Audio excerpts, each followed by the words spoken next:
जय जय माई जय जय माई राधा कृष्ण माई जय जय माई जय जय माई राधा कृष्ण माई जय जय माई शिरडी साई माई।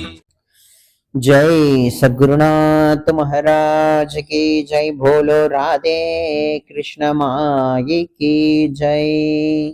ध्यानमूलं गुरुर्मूर्ति पूजामूलं गुरुर्पादं மந்திரமூலம் குருர்வாக்கியம் மோட்சமூலம் குருர்கிருபா அப்படின்னு சொல்லக்கூடிய இந்த ஸ்லோகத்துக்கு ஒரு உருவம் கொடுத்தா அது ராதா கிருஷ்ணமாயி அப்படின்ற ஒரு உருவத்தை காட்டும்.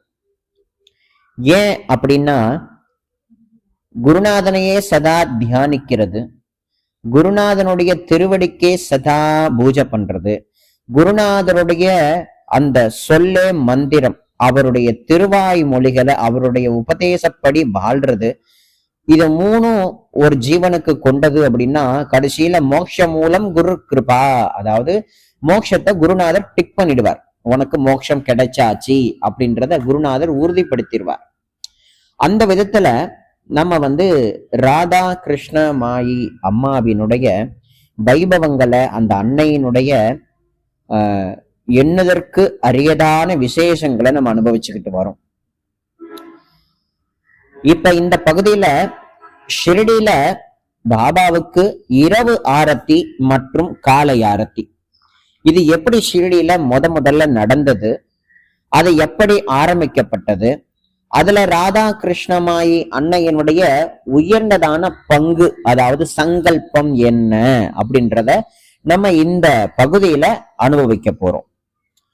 ஏற்கனவே ராதா கிருஷ்ணமாயி அம்மாவுடைய விசேஷங்கள்ல ராதா கிருஷ்ணமாயி அம்மா ஒரு உயர்ந்ததான நிறைய சங்கல்பங்கள் எடுத்திருக்காங்க. ஷிரடிய உயர்ந்த சமஸ்தானமாகவும், பண்டரிபுரத்துல பாண்டுரங்கனுக்கு அங்க பண்டரியில என்னென்ன விசேஷங்கள் கோலாகலமா நடக்குதோ அது அத்தனையும் ஷிரடியிலையும் கொண்டுட்டு வரணும்னு அம்மா சங்கல்பம் எடுக்கிறாங்க. பாபாவை மகராஜாவே கொண்டாடினாங்க. அம்மா கொண்டாடினாங்கன்னா தனிப்பட்ட முறையில கொண்டாடல, பாபாவுடைய எண்ணற்ற அடியார்களோடு கலந்து ஆலோசிச்சு எல்லாருடைய ஒப்புதல் பேர்ல எல்லாரும் சேர்ந்து கொண்டாடினாங்க. அதாவது ஒரு கிளி ஒண்ணு, அதாவது ஒரு குருவி இல்ல ஒரு அழகான கிளி ஒண்ணு கத்துது அப்படின்னா அது எங்கிருந்து கத்துதுன்னு நம்ம கொஞ்சம் ஆலோசனை பண்ணி பார்ப்போம். சில குயில்கள்னு சொல்லக்கூடிய அந்த சின்ன ஜீவன் கத்துறது கேட்கும், பட் அதை பார்க்க முடியாது.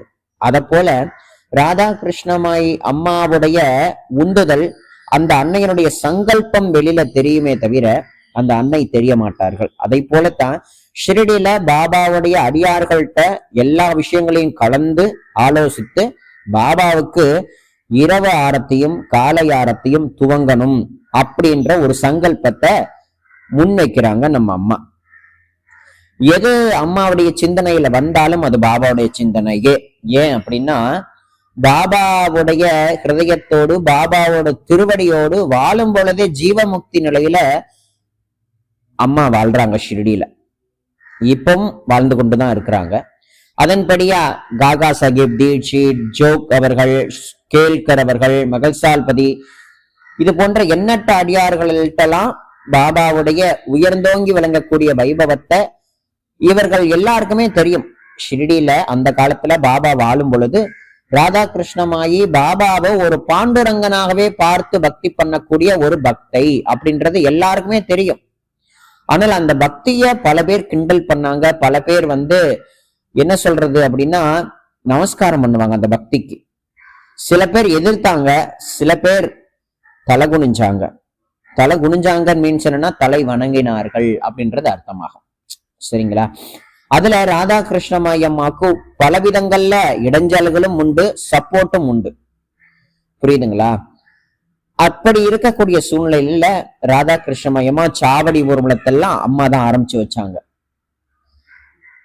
சாவடி ஊர்வலம் எப்படி உயர்ந்தோங்கி விளங்கியதோ அத போல பாபாவுக்கு சாவடியில சயன ஆரத்தியும் காக்கடா ஆரத்தியும் எடுக்கணும் அப்படின்ற சங்கல்பம் எல்லார்கிட்டையும் பேசியாச்சு. எல்லாரும் ஒரு மனதா சரின்னாச்சு. சரி, எல்லாரும் சரின்னா பாபா சரின்னு சொல்லணுமே. அதுக்கு முன்னாடி சில வாக்குவாதங்கள். பாபாவுக்கு சயன ஆரத்தி பாடணுமே, எதை பாடுறது? காக்கடா ஆரத்தி பாடணுமே, எதை பாடுறது? அப்படின்ற ஒரு பெரிய டவுட் வந்துச்சு. அப்ப ராதாகிருஷ்ண அம்மா அவர்கள் பொதுவா பாபாவே பாண்டுரங்கன் விட்டல் ஆகையினால இரவு ஆரத்திலையும் காக்கட ஆரத்திலையும் பாண்டுரங்கனுக்கு என்ன ஆரத்தி பாடப்படுதோ அதை போலவே நம்மளும் பாபாவுக்கு பண்டரிநாதனாகவே பாவித்து பாடலாம் அப்படின்ற ஒரு எண்ணத்தை கொடுக்கும் பொழுது எல்லாருமே ஒப்புக்கொண்டார்கள். அதனாலதான் இப்ப கூட நீங்க கொஞ்சம் கவனிச்சீங்க அப்படின்னா பாபாவுடைய சயன ஆரத்தில, பாபாவுடைய காக்கட ஆரத்தில, சயன ஆரத்துல வந்து பார்த்தீங்கன்னா ஆரத்தி ஞான ராஜா ஆரத்தி துக்காராமா, இந்த ஞானராஜா துக்காராமான்கிற வார்த்தை, இந்த திருநாமங்கள் அடிக்கடி அடிப்படும் அந்த இரவாரத்தில். அதே மாதிரி காக்கடாரத்துல நாமதேவ், ஜனாபாய், இது மாதிரி நிறைய அபங்கங்கள்ல எழுதின அந்த மகாத்மாக்களுடைய பெயர்லாம் நிறைய வரும். இதெல்லாம் பாண்டுரங்கனுக்காகவே எடுக்கப்படக்கூடிய ஒரு ஆரத்தி தான். அந்த ஆரத்தி அப்படியே பாபாவுக்கு கொண்டு வந்து சேர்த்தது நம்ம அம்மா ராதாகிருஷ்ணமாய். சரி, ஆரத்திலாம் ரெடி ஆயிட்டு பாபாவோட உத்தரவு வேணுமே அப்படின்றதுக்காக பாபா கிட்ட போகிறச்ச இன்னொரு சங்கல்பத்துக்காகவும் போறாங்க. என்னன்னா, ஷிரடியில சாத்தே வாடா அப்படின்னு சொல்லக்கூடிய ஒரு வாடா தான் இருக்கு. வந்து பாபாவை பார்க்க வரக்கூடியவர்களுக்கு தகுந்ததான இடம் பத்தல. ஆகையினால தீட்சித் அவர்கள் என்ன பண்றார் அப்படின்னா, பாபா கிட்ட போய் நம்ம கேட்போம், அதோட சேர்த்து இந்த சாவடியில பாபாவுக்கு ஆரத்தி எடுக்கிறதையும் பத்தி கேட்போம் அப்படின்றதுனால ரெண்டு விஷயத்தையுமே பாபா கிட்ட போய் சொல்றாங்க. பாபா, இந்த மாதிரி பக்தர்கள் அதிக பேர் வராங்க, தங்குறதுக்கு ஒரு வாடா ஒண்ணு கட்டணும், அதுக்கு கிருபை பண்ணுங்க அப்படின்னு சொல்றாரு. அப்படி சொல்லும் பொழுது அதோட சேர்த்து இதையும் வைக்கிறாங்க. பாபா, உங்களுக்கு சாவடியில சயன ஆரத்தியும் காக்கட ஆரத்தியும் நாங்க எடுக்கணும்னு ரொம்ப ஆசைப்படுறோம் அப்படின்னு சொல்லும் பொழுது பாபா என்ன பண்றாரு அப்படின்னா, எதுவுமே கோபப்படல, கோச்சிக்கல, யாரையும் திட்டல, ஓகேன்ட்டார், செய்யுங்க அப்படின்ட்டார். எதனால செய்யுங்க அப்படின்னாருன்னா, இதுல ஒரு சூக்ஷ்மம் இருக்கு. என்னன்னா, ராதா கிருஷ்ணமாயி அம்மா பாபாவோட அகத்தூண்டுதல்ல ஆடக்கூடியவள். அதாவது ராதா கிருஷ்ணமாயி அம்மா தன்னை பூர்ணமா குருநாதர் கிட்ட சமர்ப்பணம் பண்ண பிறகு ராதா கிருஷ்ணமாயி அம்மாவுடைய வாக்கு பாபாவுடைய வாக்கா மாறிச்சு. ராதா கிருஷ்ணமாயி என்ன நினைக்கிறார்களோ அதை அப்படியே செய்து காட்டக்கூடியவரா, அதுக்கு கிருபை பண்ணக்கூடியவரா பாபா மாறி இருந்தார். ஏன்னா பக்திக்கு, அன்புக்கு கட்டுப்பட்டுட்டார் பாபா. அப்படிப்பட்ட பக்தி ராதா கிருஷ்ணமாயி அம்மாக்கு. அப்ப ஒரு நாள் தேர்ந்தெடுத்தாங்க. அந்த நாள் தான் 10/12/1912 10/12/1910 அன்னைக்குதான் தீட்சித் வாடா கட்டுறதுக்கான அடிக்கல் நாட்டு விழாவும், அன்னைக்குதான் பாபாவுடைய சாவடியில சயன ஆரத்தி எடுக்கிறதுக்கான விசேஷங்களையும் பண்ணுவதா முடிவெடுத்தாங்க ஷிரடியில. அப்படி பண்றதா முடிவெடுக்கிறச்ச எல்லா அடியார்களுமே வந்து ரொம்ப அற்புதமான முறையில பாபாவுடைய இந்த ஒரு பக்கம் பாபா பக்தர்கள் தங்கிறதுக்கான வாடா கட்டுறதுக்கு ஒரு பக்கம் அடிக்கல் நாட்டு விழா, மறுபக்கம் இரவுல பாபாவுடைய சாவடி ஊர்வலத்தோட சேர்ந்தாப்புல சயன ஆரத்தி. இந்த ரெண்டு உற்சவமுமே நல்லா களை கட்டுச்சு ஷிரடியில பாபா வாழ்ற காலத்துல. அதெல்லாம் நினைத்து பார்க்க ரொம்ப ஆனந்தமான நிலையா இருக்கும் நம்மளுடைய வாழ்க்கையில. ஆல்ரெடி பாபாவையே பாண்டுரங்கனா பார்த்து தன்னை பரிபூர்ணமா பாபா கிட்டையே சமர்ப்பணம் பண்ண ராதா கிருஷ்ணமாயி அம்மாவுடைய உந்துதலால உருவாக்கப்பட்ட அந்த சாவடியினுடைய வர்ணனைய நம்ம ஆல்ரெடி சாயி சச்சரிதத்துல நிறைய படிச்சிருப்போம். அது எல்லாம் ராதா கிருஷ்ணமாயி தான் இந்த சாவடி ஊர்வலத்தை உருவாக்குனாங்க, ஆரம்பிச்சாங்க அப்படின்னு சச்சரிதத்துல குறிப்பிடல. ஆனால் அதுக்கு மறைந்து, தன்னை மறைத்து கொண்டு ஒரு விஷயத்த பக்தர்கள்ட்ட எடுத்து காட்டி அதை தொடங்கும்படி செய்தது ராதா கிருஷ்ணமாய். புரியுதுங்களா? தானா முன்ன நின்று அம்மா செய்யல, அதுக்கு ஒரு ஐடியா, அதை இப்படி பண்ணா நல்லா இருக்கும் அப்படின்னு சொல்லக்கூடிய ஒரு கருத்து, அந்த கருத்து ராதா கிருஷ்ணமாயி அம்மா முன் வச்சதுனால ஒரு விஷயமா ஷிரடியில வெளிப்பட ஆரம்பிச்சது. அதுல ஒண்ணுதான் சாவடி ஊர்வலம். சாவடி ஊர்வலம் மட்டும்தான்ங்கிறதுல நிறைய சொல்லிக்கிட்டே போலாம். ராதா கிருஷ்ணமாயி அம்மாவுடைய அந்த பிரேமையினால, அவங்களுடைய அந்த விசேஷத்தினால இந்த சயன ஆரத்தையும் காக்கட ஆரத்தையும் பண்ணணுங்கிறத கூட பாபாவுடைய சங்கல்பத்தினால ஏற்பட்டுச்சு. அப்புறம் என்ன, அடிக்கல் நாட்டு விழா ரொம்ப அற்புதமான நிலையில சீரம் சிறப்பமா நடந்துச்சு. ராதா கிருஷ்ணமாயி அம்மாவுடைய துணையினால, எண்ணற்ற அடியார்களுடைய அந்த அன்பினால எல்லா அடியார்களும் சேர்ந்து பாபாவுடைய சாவடி ஊர்வலத்தை, ரொம்ப மனதுக்கு இனிமையான ஊர்வலத்தை கொண்டாடி, பாபாவுக்கு அழகா சாவடியில எழுந்தருளை பண்ணி, பாபாவுக்கு அதுக்கு முன்னாடி சாதாரணமா போவார் பாபா, அதோட முடிஞ்சது. ஆனா புதுசா பாபாவுக்கு சாவடியில ஒரு ஆரத்தி வழிபாடு பண்றதுன்றது 1910 தான் நடந்தது, 10-12. சரிங்களா? அப்படி இருக்கும் பொழுது ராதா கிருஷ்ணமாயி அம்மா எப்படி சொன்னார்களோ, அதாவது விட்டலனுடைய ஆரத்தில என்ன பாடல் வரிகள், அப்பெல்லாம் பார்த்தீங்கன்னா பாண்டுரங்கன் வார்க்கரி சம்பிரதாயம், பாண்டுரங்க பக்தி சம்பிரதாயம் தான் களை கட்டுச்சு அப்போதைக்கு. அந்த இப்பவும் களை கட்டிக்கிட்டு தான் இருக்கு. பட் நம்ம தமிழ்நாட்டு மக்களுக்கு அதெல்லாம் பத்தி தெரியாது. ஆகையினால அப்ப ராதா கிருஷ்ணமயமுடைய உந்துதல்னால பாபாவுக்கு முதலா சயன ஆரத்தி எடுக்கப்பட்டுச்சு. அதுல இந்த ஆரத்தி ஞான ராஜா சுவாமி சத்குரு தேஜா சச்சிதானந்த மூர்த்தி ஆரத்தி துகாராமா அப்படின்னு பாடும் பொழுது பாபா முதல்ல என்ன பண்ணிட்டாரு தெரியுமா?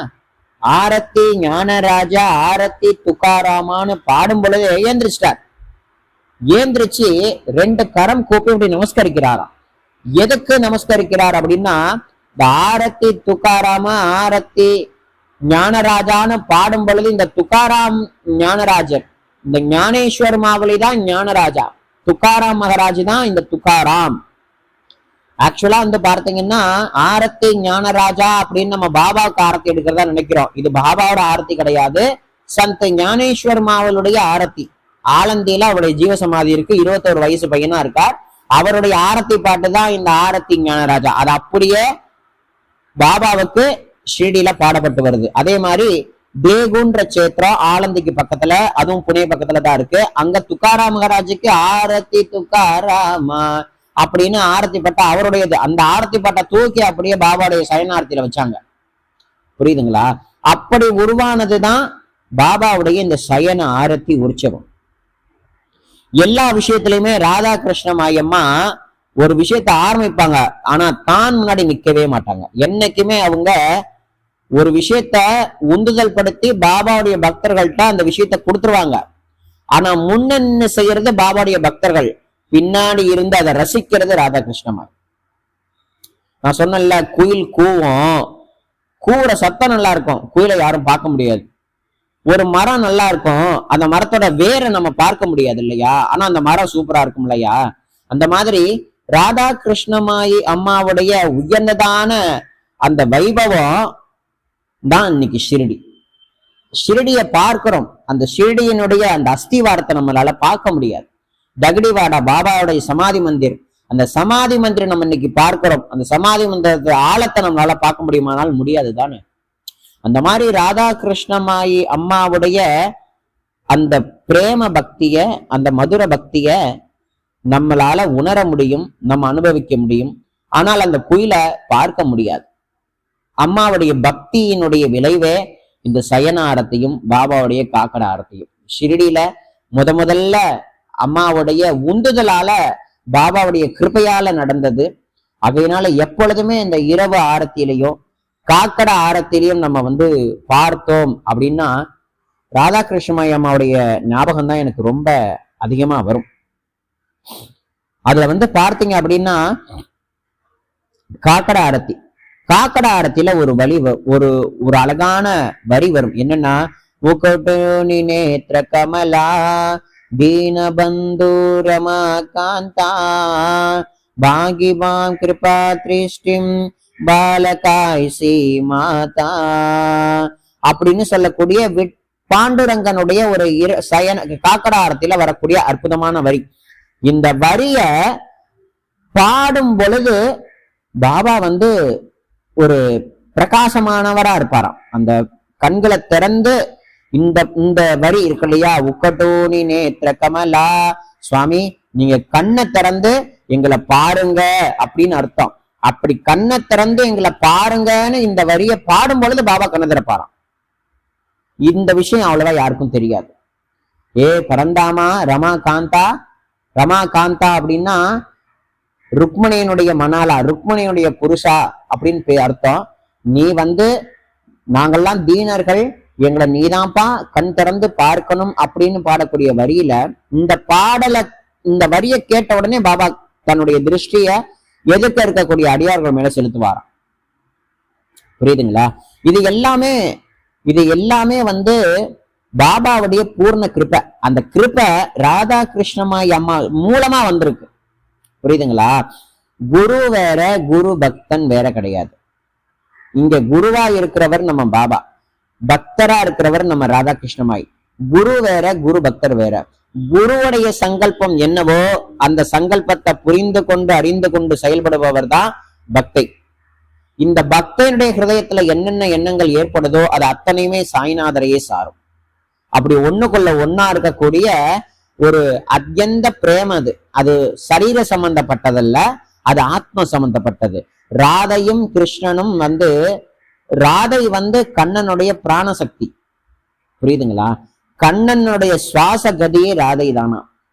ஆனா ராதை விளையாடுவா, கண்ணனும் விளையாடுவாங்க. இருவரும் சேர்ந்து விளையாடுற மாதிரிதான் இருக்கும், ராசலீலா பண்ற மாதிரிதான் இருக்கும். பட் ஆனா ரெண்டு பேருடைய அந்த ஆத்மாவும் ஜீவாத்மா பரமாத்மான்ற நிலையில, ஜீவாத்மா பரமாத்மா நிலைக்கு அப்படியே ஒன்றிடக்கூடிய ஒரு வைபவம் அது.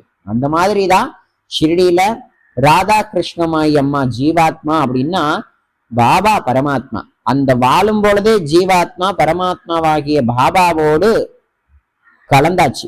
ஒன்று கலந்துதான் இத்தகைய வைபவத்தையும் அம்மாவால பண்ண முடிஞ்சதே தவிர இல்லைன்னா பண்ண முடிஞ்சிருக்காதா அப்படின்னா இது எல்லாமே பாபாவோட சங்கல்பம் தான். எதுவுமே நம் கையில் இல்லை, எல்லாமே குருநாதருடைய பரம சங்கல்பம். அதுக்கப்புறமா தான் பீஷ்மா அவர்களால நிறைய பாடல்கள் இந்த ஆரத்தி பாடல்கள்ல சேர்க்கப்பட்டுச்சு.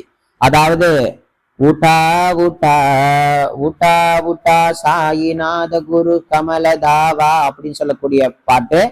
கேவுனி பஞ்சாரதி கரு பாபாஞ்சி ஆரதி அந்த பாட்டு. காக்கட ஆரதி கரிதோ சாயிநாத தேவா அப்படின்னு சொல்லக்கூடிய பாட்டு. பிரபாத சமயே நபாசுபரவி பிரபா பாங்கலி அப்படின்னு சொல்லக்கூடிய வரி. ஸ்ரீ சத்குரு பாபா சாயி ஹோ, ஸ்ரீ சத்குரு பாபா சாயி. இந்த 5 பாட்டுமே காக்கட ஆரத்தியை சேர்ந்தது. மத்தியான ஆரத்தியில பீஷ்மா அவர்கள் என்ன பாட்டு எழுதினார்னா, ஜெயதேவ ஜெயதேவ தத்தா அவதூதாவோ சாயி அவதூதா ஜோடு நிக்கன தவ சரணி தேவி லோ மாதா ஜெயதேவ ஜெயதேவ். மராட்டி ஆரத்தில மத்தியான ஆரத்தில அவர் பண்ணது. இரவாரத்தில ஜெய ஜெய ஜெய ஜெய் சாயிநாத் ஹாத்தா பகுடாவோ மந்திரி கோ ஆலவிதோ சப்ரேமே துஜலா ஆரத்தி கேவு நிகரி தோ ஜெய் ஜெய் சாயிநாத் ஹாத்தா. இது இரவாரத்தி. அடுத்து அத்தா சுவாமி சுகே நித்திராகரா அவதூதா அப்படின்னு சொல்லக்கூடிய பாட்டு. ஆக மொத்தம் பீஷ்மா அவர்கள் மொத்தம் 8 பாட்டை பாபாவுடைய இந்த காக்கட ஆரத்தி மத்தியான ஆரத்தி நைட் ஆரத்தில சேர்க்கப்பட்டது. அடுத்து நம்மளுடைய தாஸ்குனு மகாராஜ் நிறைய ஸ்ரீடிமாஜே பண்டரபூர சாயி பாபா ரமவர அந்த பாட்டு. அடுத்து என்ன, சாயி ரகம் நஜர் கருணா பச்சோங்கா பாலுன்னு கருணா சாயி ரகம் நஜர் கருணா அந்த பாட்டு.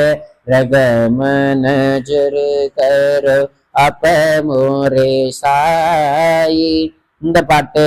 அடுத்து நம்ம உபாசனை மகாராஜ் என்ன எழுதியிருக்காரு, சாயி மகிமா ஸ்தோஸ்திரம் அப்படின்னு சொல்லக்கூடிய சதாசஸ்வரூபம் சிதானந்த ஸ்கந்தம் ஜகத் சம்பவஸ்ராமமேவாவதிர்ணம் இந்த பாட்டு.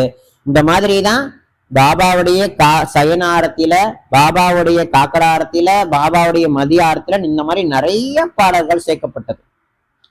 புரியுதுங்களா? இந்த மாதிரிதான் பாபாவுடைய 4 வேளை ஆரத்தி, அதாவது காக்கட ஆரத்தி காலை ஆரத்தி, அடுத்து மத்தியான ஆரத்தி மதிய ஆரத்தி, அடுத்து தூப ஆரத்தி மாலை ஆரத்தி, சேஜ ஆரத்தி இரவு ஆரத்தி. இந்த 4 விதமான ஆரத்தியும் இப்படிதான் தொடங்குச்சு ஷிரடியில. இந்த ஆரத்தியினுடைய வைபவத்தை எவ்வளவு உயர்ந்ததுங்கிறத நம்ம பாபா தன் பூத உடலை விட்ட 3ஆம் நாள் நல்லா காமிச்சார். 2 நாள் பாபா பூத உடலை விட்டு 1918 பாபா அக்டோபர் 15ஆம் தேதி தன் பூத உடலை விட்டாரு. பாபா தான் போயிட்டாரு, இனிமே எதுக்கு இவருக்கு ஆரத்தி எடுக்கணும்னு எல்லாரும் ஒதுங்கிட்டாங்க, பாபு சாஹிப் ஜோக் உட்பட. அப்ப பாபா மாறாத நாள் லக்ஷ்மண் மாமா கனவுல போய், நான் செத்து போயிட்டேன்ல நினைச்சுக்கிட்டு இருக்காங்க, நீயாவது வந்து எனக்கு காக்கடை ஆரத்தி எடுக்க மாட்டியா அப்படின்னு பாபா கேட்டதாகவும், அப்புறம் பாபாவுக்கு தாம்பூல தட்சணை வச்சு காக்கடை ஆரத்தி எடுத்ததாகவும் நம்ம நிறைய படிச்சிருக்கோம் சச்சரிதத்துல. அப்ப பாபாவுக்கு இந்த ஆரத்தி மேல எவ்வளவு ரொம்ப பிரியம். இந்த ஆரத்தியினுடைய தாத்பரியம், இந்த ஆரத்தியினுடைய வைபவத்தை ராதாகிருஷ்ணமாயி அம்மாவுடைய அகத்துக்குள்ள பாபா தோன்றி தனக்கான லீலைகளை, தனக்கான இந்த பூமியில் அவதரித்த வேலைகளையும் நிறைய செய்துகிட்டார். பாபாவுடைய தெய்வீக சங்கல்பத்துல ராதாகிருஷ்ணமாயி அம்மாவுக்கு 1-2 பங்கு இல்ல, 1000 பங்கு இருக்கு. சரிங்களா? அந்த பங்குகளைத்தான் நம்ம நிறைய அனுபவிச்சுக்கிட்டு இருக்கோம். சரிங்களா? இப்படிதான் உருவானது பாபாவுடைய சயன ஆரத்தியும் பாபாவுடைய காக்கட ஆரத்தியும். நாள் போக்குல பாபாவுடைய மதிய ஆரத்தி ஸ்டார்டிங்ல முதல்ல பாபாவுக்கு மத்தியான ஆரத்தி தான், ரொம்பலாம் இல்ல, ஷார்ட்டா ஒரே பாட்டு, ஆரத்தி சாயி பாபா சௌக்கியதத்தார ஜீவா, இந்த மாதிரி பாடல் தான் ஃபர்ஸ்ட் ஒருத்தர் போய் வழிபட்டாங்க. அப்புறம் ராதாகிருஷ்ணன் ஷிரடிக்கு வந்ததுக்கு அப்புறம் கூட்டு வழிபாடா பண்ணாங்க. அப்புறம் இந்த மத்தியான ஆரத்தி எடுக்கப்பட்டுச்சு. அதுக்கப்புறமா தான் சயன ஆரத்தி, காக்கட ஆரத்தி, மத்தியான ஆரத்தி இருந்துச்சு. அடுத்து என்ன, சாயந்திர ஆரத்தி, அதுக்கப்புறம் சாயந்திரமா எடுக்க ஆரம்பிச்சாங்க. இப்படிதான் இந்த 4 வேளை ஆரத்தியுமே ஷிரடியில உருவானுச்சு. ஆக மொத்தம் இந்த ஷிரடியில இந்த 4 விதமான ஆரத்தி உருவாகிறதுக்கு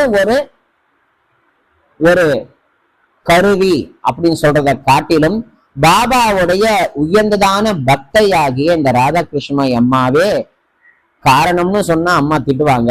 அன்னையினுடைய பக்தியே காரணம். ராதாகிருஷ்ணமாயி அம்மாவுடைய பிரேம தான் இத்தனைக்கும் காரணம்.